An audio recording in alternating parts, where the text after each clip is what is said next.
Hello everyone, स्वागत है आप सभी को हमारे यूट्यूब चैनल पे। आज के इस वीडियो में कक्षा 12वीं इतिहास के 100 MBBI MCQ प्रश्न पे चर्चा करेंगे। इसलिए पहले आप सभी इस वीडियो को शुरू से अंत तक देखना। सारे प्रश्न काफ़ी ही महत्वपूर्ण है। ये सारे प्रश्न बोर्ड एग्जाम में पूछा गया है, इसलिए पूछे गए प्रश्न और भी ज़्यादा महत्वपूर्ण हो जाता है, क्योंकि पूछा गया प्रश्न बोर्ड एग्जाम में काफ़ी बार पूछा जाता है, मतलब रिपीट किया जाता है बार बार। पहला प्रश्न ये कह रहा है, भारत में पहली रेल किन स्टेशनों के मध्य चली थी? तो भारत में पहली रेल जो है ये कहाँ से कहाँ तक चला था? तो याद रखना, मुंबई से थाने के बीच चला था।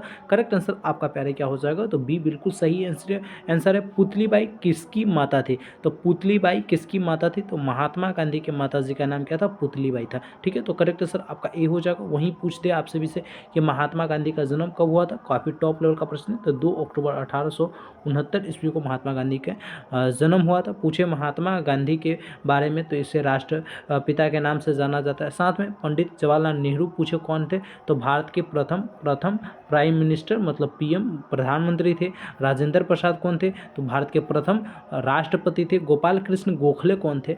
आगे बताएंगे। आगे देखिए, यहाँ पे प्रश्न कह रहा है सत्यार्थ प्रकाश किसकी रचना है? तो सत्यार्थ प्रकाश जो है यह दयानंद सरस्वती की रचना है। करेक्ट आंसर आपका क्या हो जाएगा? डी हो जाएगा। यदि आप सभी हमारे व्हाट्सएप तथा टेलीग्राम ग्रुप में नहीं जुड़े तो डिस्क्रिप्शन में आप सभी को लिंक मिल जाएगा, वहाँ से ज्वाइन कर लेंगे। ठीक है, तथा आप सभी अगर टेस्ट डेली फ्री में देना चाहते हैं, अभी से ही बोर्ड परीक्षा की तैयारी को बेहतर करना चाहते हैं, तो आप लोग गूगल पे सर्च कीजिएगा चैनल के नेम को, BSEB कैरियर। ठीक है, और वहाँ पे आप सभी को क्लास 12th वाले सेक्शन में जाकर अपना सब्जेक्ट को सिलेक्ट कर लेना है और डेली चैप्टर वाइज टेस्ट देना है। ठीक है, यहाँ पे देखिए प्रश्न कर रहा है, स्वतंत्र भारत के प्रथम प्रधानमंत्री कौन थे?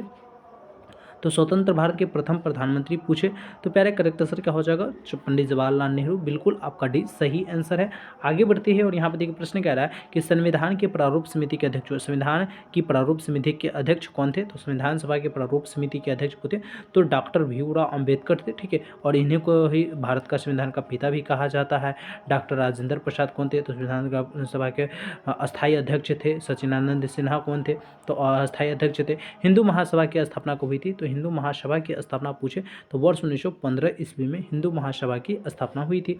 आगे बढ़ती है और यहाँ पे देखिए करा, अल हिलाल अखबार किसने प्रकाशित किया? तो अल हिलाल अखबार जो है ये मौलाना अबुल कलाम आज़ाद के द्वारा प्रकाशित हुआ था। मौलाना अबुल कलाम आज़ाद कौन थे? तो भारत के प्रथम शिक्षा मंत्री थे, याद रखोगे। ठीक है, भारत के प्रथम शिक्षा मंत्री कौन थे? तो मौलाना अबुल कलाम आज़ाद ही थे। आगे बढ़ते हैं, यहाँ देखिए करें शिमला समझौता कब हुआ था? तो शिमला समझौता कब हुआ था पहले? तो 8-9 वर्ष 1937 ईस्वी में वर्ष 1945 ईस्वी में शिमला समझौता हुआ था। कब हुआ था? वर्ष 1945 ईस्वी में शिमला समझौता हुआ था। आगे बढ़ते हैं, यहाँ पे देखिए करें मुंबई में गेटवे ऑफ इंडिया का निर्माण कब हुआ? तो मुंबई में गेटवे ऑफ इंडिया, कभी कभी आपसे भी पूछता है कि गेटवे ऑफ इंडिया कहाँ है? तो महाराष्ट्र में। महाराष्ट्र के किस शहर में? मुंबई शहर में, जिसे मुंबई कहते हैं। ठीक है, और इसकी निर्माण कब हुआ था? तो वर्ष 1911 ईस्वी में हुआ था।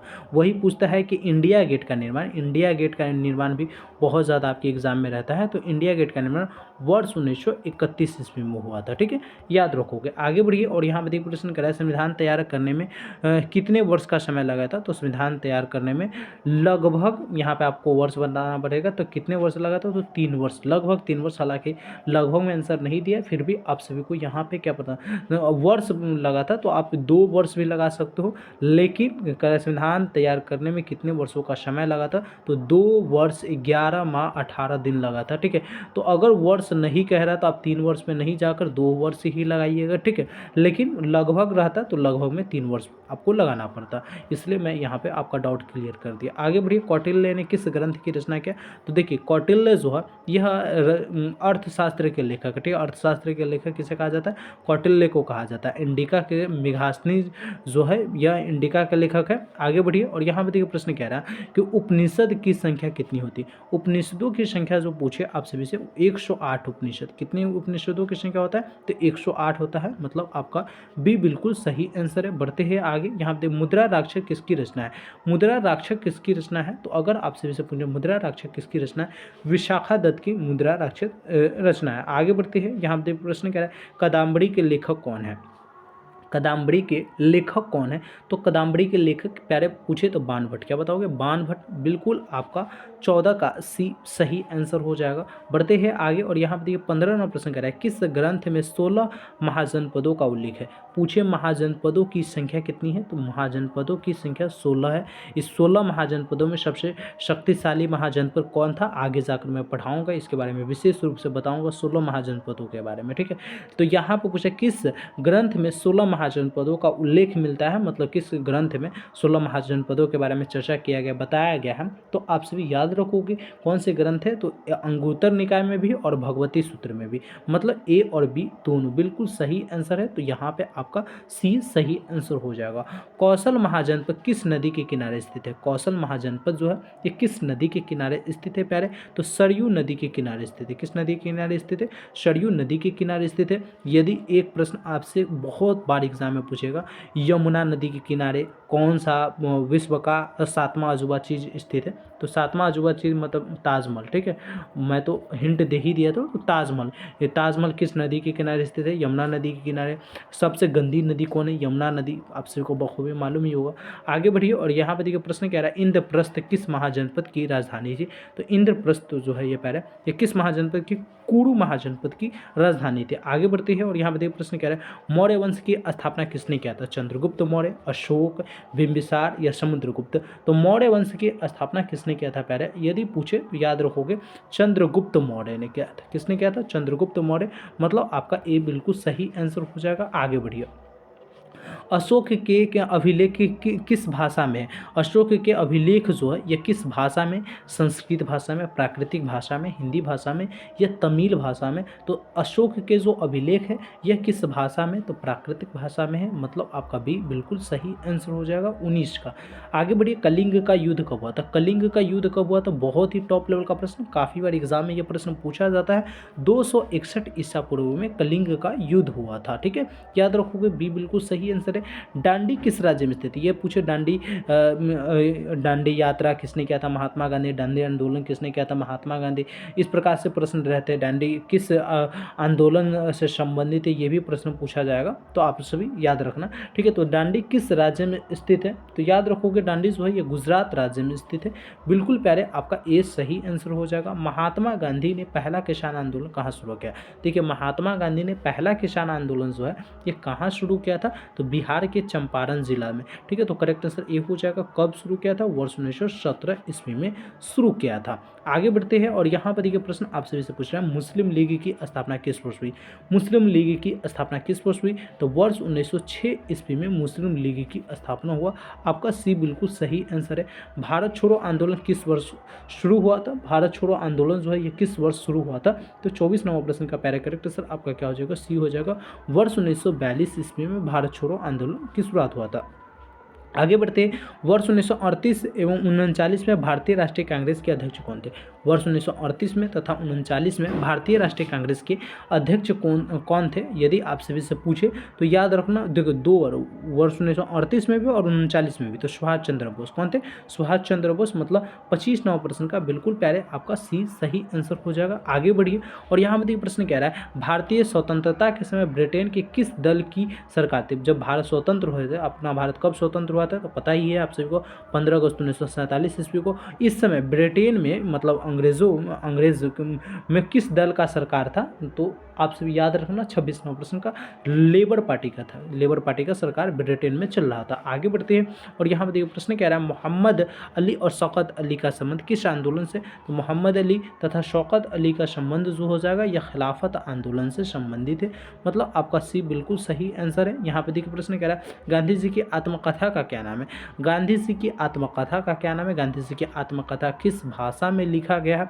तो गुजराती भाषा में लिखा गया, याद रखोगे। और यहीं पे पूछ रहा है कि आत्मकथा का क्या नाम है? तो माई एक्सपेरिमेंट विथ ट्रूथ। ठीक है, ये महात्मा गांधी के द्वारा ही लिखा गया। तो आपका करेक्ट आंसर क्या हो जाएगा? 28 नंबर प्रश्न का बिल्कुल सी सही आंसर हो जाएगा। यहाँ पे देखिए प्रश्न कह रहा है, टू नेशन थ्योरी किसकी थी? रहमत अली की, शौकत अली की, मोहम्मद अली जिन्ना की, मौलाना आज़ाद की। तो टू नेशन जो है है यह थ्योरी किसकी थी, तो 29 नंबर प्रश्न का करेक्ट आंसर मोहम्मद अली जिन्ना की, मतलब आपका सी बिल्कुल सही आंसर हो जाएगा। बढ़ते हैं आगे, यहाँ पे वर्ष 1919 में कौन सा एक्ट पारित हुआ था, वर्ष 1919 में कौन सा एक्ट पारित हुआ था, तो 30 नंबर प्रश्न का करेक्ट आंसर आपका क्या हो जाएगा, बिल्कुल सही आंसर आपसे भी बताओगे तो करेक्ट आंसर हो जाएगा मॉन्टेस्क्यू चेम्सफोर्ड सुधार एक्ट, ठीक है। हाँ, बढ़ते हैं आगे, अशोक ने किस धार्मिक यात्रा कर कि अशोक ने धार्मिक यात्रा कर किस वर्ष समाप्त किया, प्रश्न बहुत ही टॉप लेवल का प्रश्न है।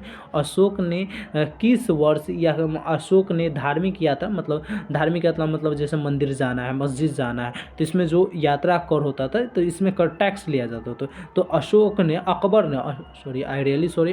है मुगल साम्राज्य के ये यानी राजा थे, शासक थे, ठीक है। संस्थापक कौन थे, तो आप सभी को मालूम है ये बाबर थे संस्थापक। तो ये अकबर जो है ये धार्मिक यात्रा कर को किस वर्ष समाप्त कर दिया, तो 31 नंबर प्रश्न का करेक्ट आंसर आपका क्या हो जाएगा, बी हो जाएगा। 1563 ईस्वी में इन्होंने समाप्त कर दिया था। इससे इनका नाम बहुत ज़्यादा प्रचलित हुआ था, मतलब इन्होंने अपना परचम लहराया था उस समय। यहाँ पे देखिए प्रश्न कह रहा है किताबुल हिंद किसकी रचना है, किताबुल हिंद जो है ये किसकी रचना है, 32 नंबर प्रश्न। तो 32 नंबर प्रश्न का करेक्ट आंसर आपका सी हो जाएगा, अल ब्रूनी की यह रचना है, मतलब आपका सी बिल्कुल सही आंसर है। शेर शाह का मकबरा कहाँ स्थित है, शेर शाह का मकबरा कहाँ स्थित है, 33 नंबर प्रश्न करेक्ट आंसर आपका डी हो जाएगा, सासाराम में स्थित है। आगे बढ़ती है और यहाँ पर देखिए प्रश्न कह रहा है कि भारत में प्रथम अफगान शासन का संस्थापक कौन था, भारत में प्रथम अफगान शासन का संस्थापक कौन था, तो आपकी 34 नंबर प्रश्न का करेक्ट आंसर क्या बताओगे, बहलोल लोदी। क्या बताओगे, बहलोल लोदी, बिल्कुल आपका ए सही आंसर है। यहाँ पर देखिए प्रश्न, पुराना किला कहाँ है, पुराना किला कहाँ है, पटना में, इलाहाबाद में, दिल्ली में या लखनऊ में, तो पुराना किला पूछे कहाँ स्थित है, करेक्ट आंसर हो जाएगा दिल्ली में स्थित है, मतलब 35 का बिल्कुल सी आपका सही आंसर हो जाएगा। आलमगीरपुर कहाँ स्थित है, आलमगीरपुर कहाँ स्थित है, 36 नंबर प्रश्न करेक्ट आंसर ये हो जाएगा, उत्तर प्रदेश में स्थित है। हड़प्पा सभ्यता किस युग की सभ्यता है, हड़प्पा सभ्यता जो हो जाएगा यह कांस्य युग की सभ्यता है या लौह युग की है, ये ए और बी दोनों, यहाँ पे आप लोगों को कन्फ्यूज करने के लिए ए और बी दोनों दिया है, लेकिन याद रखना हड़प्पा सभ्यता जो है ये कांस्य युग की सभ्यता है, मतलब आपका बी बिल्कुल सही आंसर हो जाएगा। चलिए आगे बढ़ते हैं, कह रहा हड़प्पा सभ्यता में बंदरगाह कौन था, हड़प्पा सभ्यता में बंदरगाह कौन था, तो हड़प्पा सभ्यता में जो बंदरगाह था ये सबसे बड़ा बंदरगाह या बंदरगाह कौन था, तो लोथल, ठीक है। हड़प्पा सभ्यता में बंदरगाह कौन था, लोथल। आगे बड़ा में तो मोहनजोदड़ो हो जाएगा। यहाँ पे देखिए प्रश्न कह रहा है सिंधु सभ्यता में तांबा कहाँ से प्राप्त हुआ था, तो सिंधु सभ्यता में जो तांबा है ये कहाँ से प्राप्त हुआ था, 39 नंबर राजस्थान से प्राप्त हुआ था, आपका ए बिल्कुल सही आंसर हो जाएगा।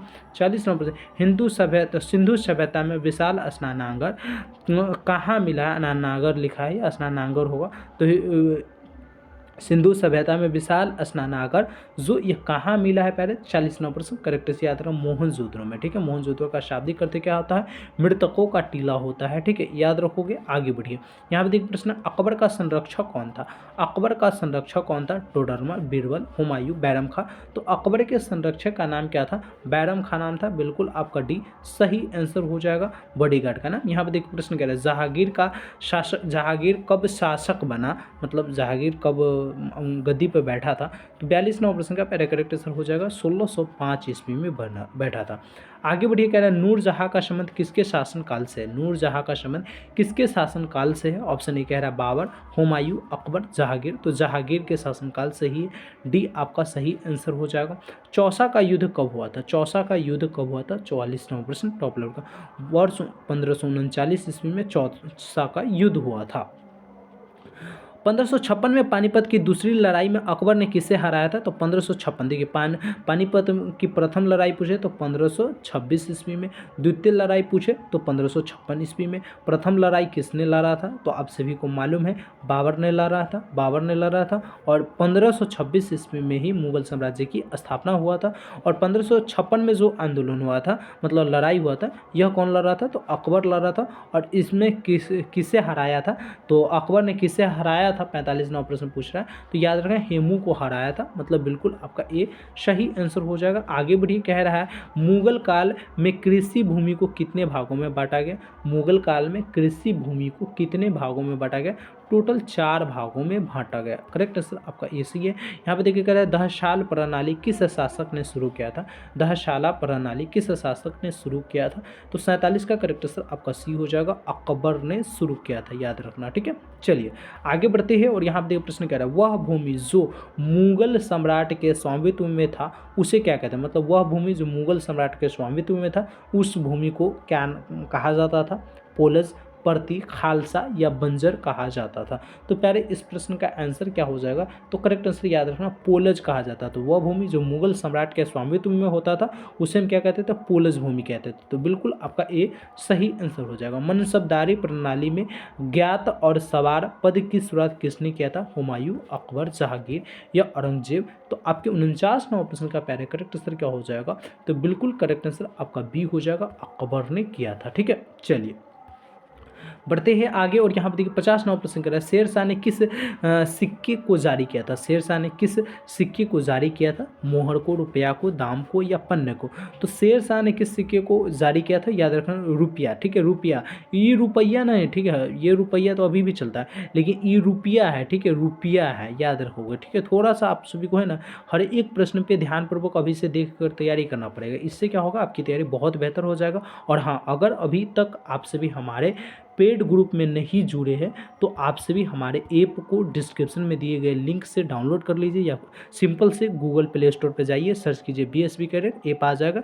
ऐप को डाउनलोड कर लीजिए और वहाँ से कोर्स परचेज कर लीजिएगा, क्योंकि वहाँ पे है ना आपको जैसे यह क्लास कर रहा है इस क्लास का PDF भी मिलेगा, सब कुछ मिलेगा वहाँ पे एकदम। ठीक है, तो अगर एक सेपरेट वे में तैयारी करना चाहते हैं तो आप लोग ज़रूर गूगल प्ले स्टोर से ऐप डाउनलोड करके कोर्स ज्वाइन कर लेना। यहाँ पे देखिए प्रश्न कह रहा है 14 नवंबर किनका जन्म, 14 नवंबर को आप सभी को बाल दिवस के रूप में मनाते हैं, बाल दिवस के रूप में मनाते हैं। और बाल दिवस के रूप में मनाते हैं किनके जन्म दिवस के उपलक्ष्य पे, तो पंडित जवाहरलाल नेहरू, चाचा जवाहरलाल नेहरू इसको कहते हैं। तो मतलब 51 का आपका बिल्कुल सी सही आंसर हो जाएगा। ठीक है, याद रखोगे। चलिए आगे बढ़ते हैं और यहाँ पे देखिए 52 नंबर प्रश्न कह रहा है संथाल विद्रोह कब हुआ था। संथाल विद्रोह कब हुआ था, तो 52 का करेक्ट आंसर आपका हो जाएगा 1855 ईस्वी में संथाल विद्रोह हुआ था। बढ़िया, आगे कह रहा है लाल बहादुर शास्त्री ने कौन सा नारा दिया था। लाल बहादुर शास्त्री, जय जवान जय किसान का नारा जो है यह लाल बहादुर शास्त्री के द्वारा दिया गया था। मतलब 53वां प्रश्न का बिल्कुल सी सही आंसर हो जाएगा। दिल्ली चलो का नारा किसने दिया था, करो या मरो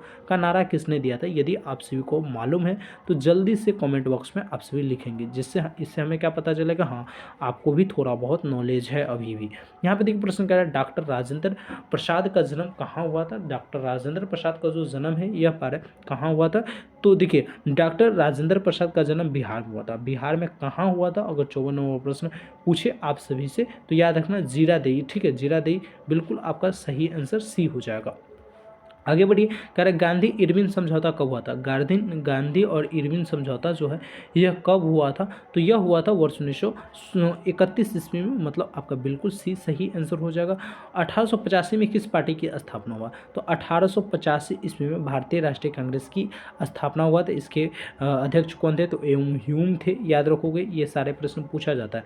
कितने गोलमेज सम्मेलन हुए हैं, 2, 3, 4, 5। तो अभी तक कितने गोलमेज सम्मेलन हुए हैं, तो याद रखना 3 गोलमेज सम्मेलन हुए हैं। मतलब आपका यहाँ पे भी बिल्कुल सही आंसर है। यहाँ पे देखिए प्रश्न कह रहा है पाकिस्तान शब्द के जन्मदाता कौन थे। मतलब पाकिस्तान शब्द किसने दिया, जो नाम पसंद आ गया और पाकिस्तान देश नाम ही रख गया, तो याद रखना पाकिस्तान शब्द जो है यह चौधरी रहमत अली के द्वारा दिया गया। चौधरी रहमत अली कौन थे, तो याद रखना कैम्ब्रिज विश्वविद्यालय के छात्र थे।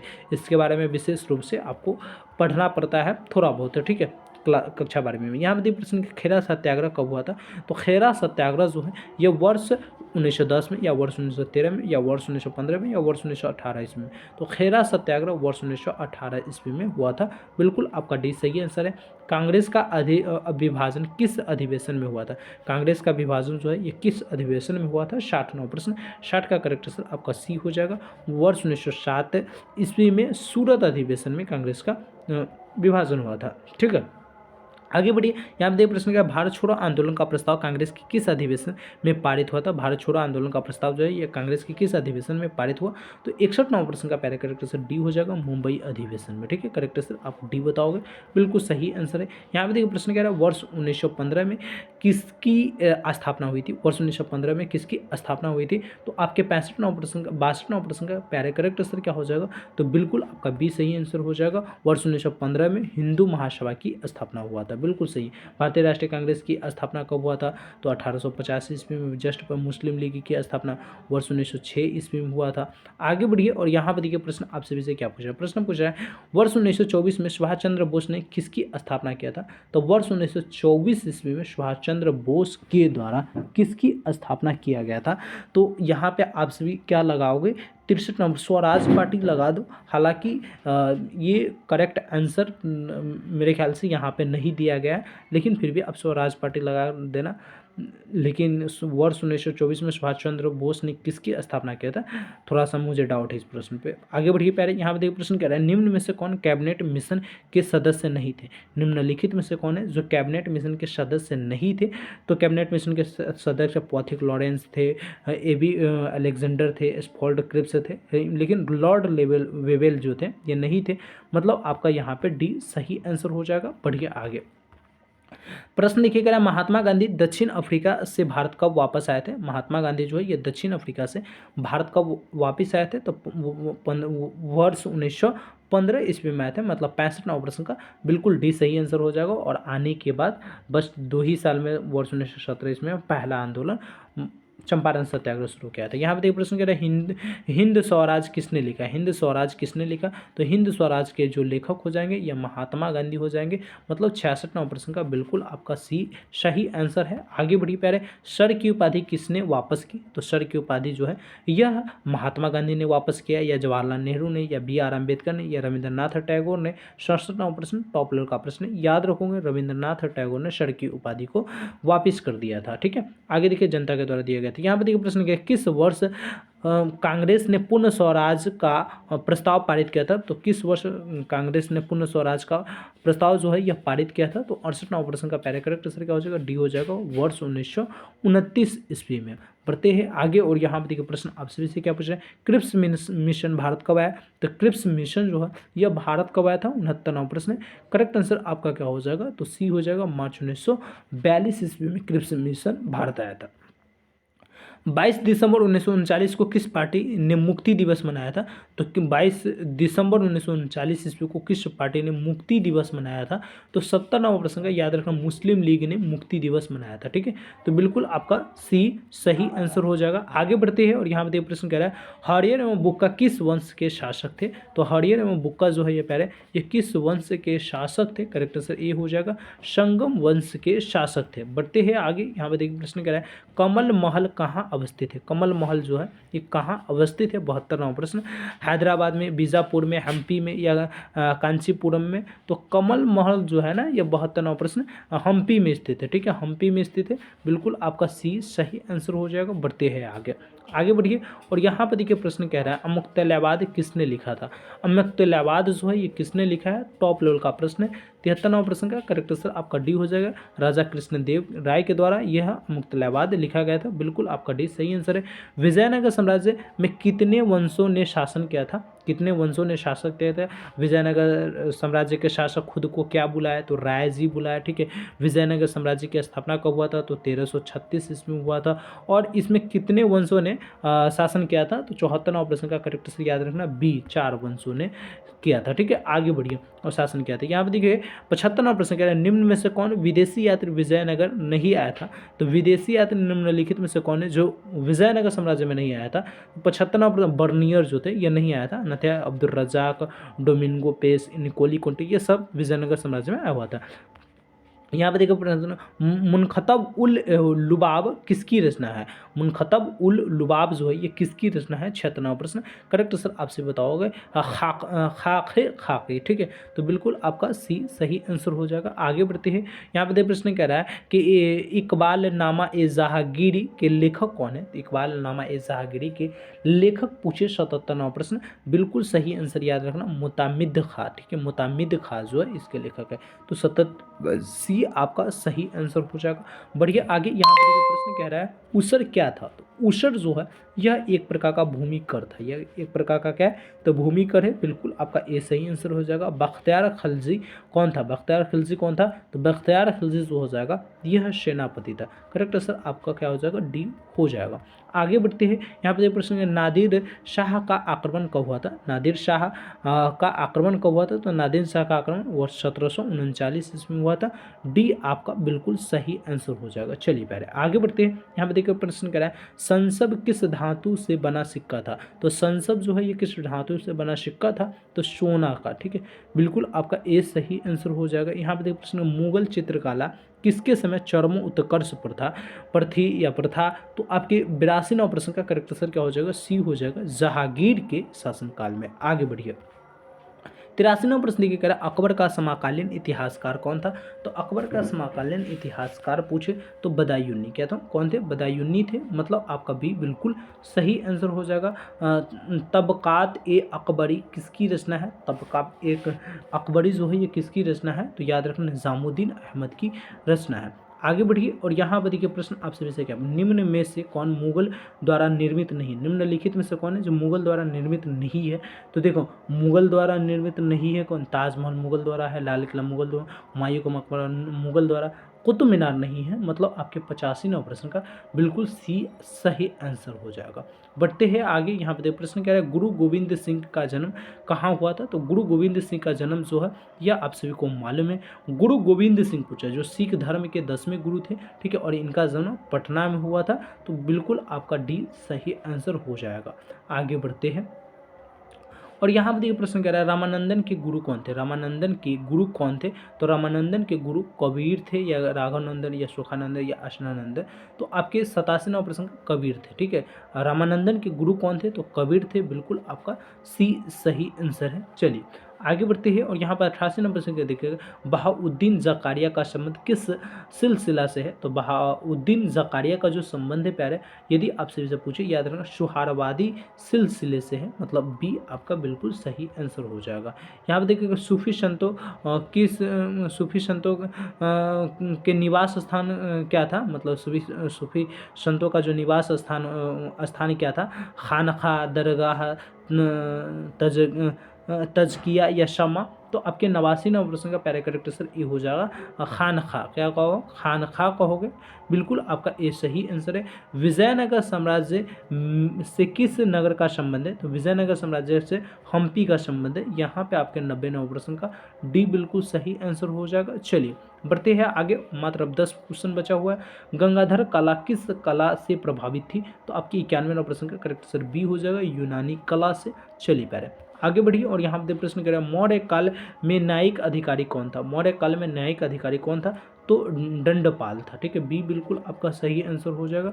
बढ़ते हैं आगे और यहाँ पे प्रश्न कह रहा है पन किस धातु का सिक्का था। तो पन जो है ये किस धातु का सिक्का था, तो ये चांदी का सिक्का था। बिल्कुल आपका भी सही आंसर हो जाएगा। आगे बढ़िए प्रथम बौद्ध संगीत कहाँ हुई थी। प्रथम बौद्ध संगीत जो है ये कहाँ हुआ था, तो करेक्ट आंसर आपका क्या हो जाएगा, राजगृह में। मतलब आपका सी सही आंसर है। आगे बढ़िए कह रहे सूती वस्त्र उद्योग के लिए कौन प्रसिद्ध है। तो सूती वस्त्र उद्योग के लिए कौन प्रसिद्ध है, तो 95वां प्रश्न का करेक्ट आंसर बी हो जाएगा हम्पी। बढ़ते हैं आगे और यहाँ पर देखिए प्रश्न कह रहा है कि वीणा बजाते हुए सिक्के किसने जारी किए। वीणा बजाते हुए सिक्के किसने जारी किए, बिंबिसार, अशोक, कनिष्क या समुद्रगुप्त। तो आपकी 96वां प्रश्न का करेक्ट आंसर डी हो जाएगा, समुद्रगुप्त ने जारी किया था ऐसा सिक्का। आगे बढ़िए और यहाँ पर देखिए प्रश्न कह रहा है फाहियान कौन था। तो फाहियान जो है ये प्यारे ये चीनी तीर्थयात्री था। कौन था, चीनी तीर्थयात्री था। बढ़िया आगे यहाँ पे 98वां प्रश्न कह रहा है आश्रम अवस्था में आयु को कितने भागों में बांटा गया। तो आश्रम अवस्था में आयु को 2 भागों में, 3 भागों में, 4 भागों में या 5 भागों 6 भागों में। तो आश्रम अवस्था में आयु को 4 भागों में बांटा गया है। बिल्कुल आपका सी सही आंसर हो जाएगा। चलिए 99वां प्रश्न देखिए कह रहा है कि निम्न में से कौन सा विवाह अच्छा नहीं माना गया। तो देखिए विवाह कितने हैं, तो मनुस्मृति में 8 प्रकार के विवाहों का उल्लेख किया गया। मनुस्मृति के रचयिता मनु ही खुद ही है। ठीक है। तो इसमें से कौन सा विवाह को अच्छा विवाह नहीं माना गया? तो असुर विवाह को अच्छा विवाह नहीं माना गया। बिल्कुल आपका डी सही आंसर हो जाएगा। चलिए इस वीडियो का लास्ट प्रश्न 109 प्रश्न है। प्रश्न कह रहा है पुरुष सूक्त का उल्लेख किस ग्रंथ में है? तो पुरुष सूक्त का उल्लेख जो है ये किस ग्रंथ में है?